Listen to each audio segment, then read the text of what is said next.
Let me ask you something. When was the last time someone in your organization actually looked forward to an audit? Yeah, thought so. And that's not surprising because compliance doesn't have to be painful. And audits don't have to feel like a tick boxing exercise that nobody takes seriously. But here's what the best performing organizations understand that most don't. An audit isn't just a compliance obligation. Done right, it's one of the most powerful tools you have for protecting your people, for improving your operations, for staying ahead of risk before it becomes a real problem.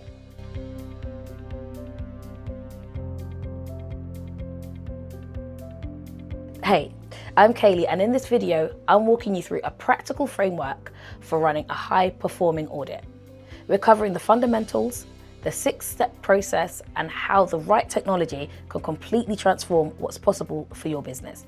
Let's get into it. Most audits fail even before they begin. Not because people aren't trying, but because the process itself is broken.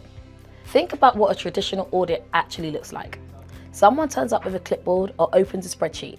They work through a checklist, maybe take a few photos on their phone, and then the information gets typed up, emailed around, and lands in a folder somewhere where it sits until the next audit. Meanwhile, the issues identified, some get acted on, some get forgotten. When data lives in different places and regional managers can't see the full picture, leadership ends up struggling to prioritize what actually matters. They can't compare performance between sites. They can't prioritize effectively. So what happens? Compliance becomes a tick boxing exercise. The real purpose of it, protecting people, improving standards, reducing risk, gets completely lost. And in industries where health, safety, and brand standards genuinely matter, that's not just an operational problem.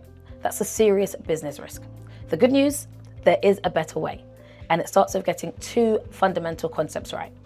Before we get into the framework, I want to clear something up, because this trips people up all the time. Risk assessment and risk analysis. Most people use these terms interchangeably.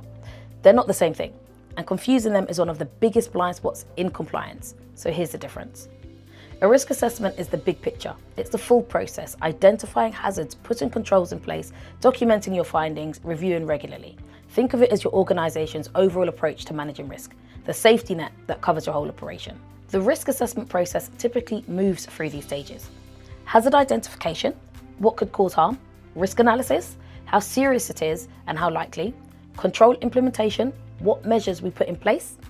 Documentation, recording everything for compliance and accountability. Risk analysis sits inside the process. It's where you go deeper. You're asking, how likely is this risk to happen? How severe would it be? How often could it occur? Without risk analysis, your assessment lacks prioritization. You end up treating a minor issue with the same urgency as a major one, and that's where things go wrong. Without risk assessment, your analysis has no structure. The insights are there, but there's no accountability attached to them. You need both. And when they work together, you get clear prioritization, documented compliance, and a business that's genuinely audit ready at any time.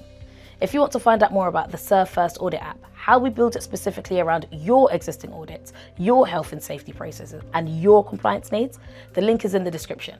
We'd love to show you what it looks like in practice. If this was helpful, hit subscribe.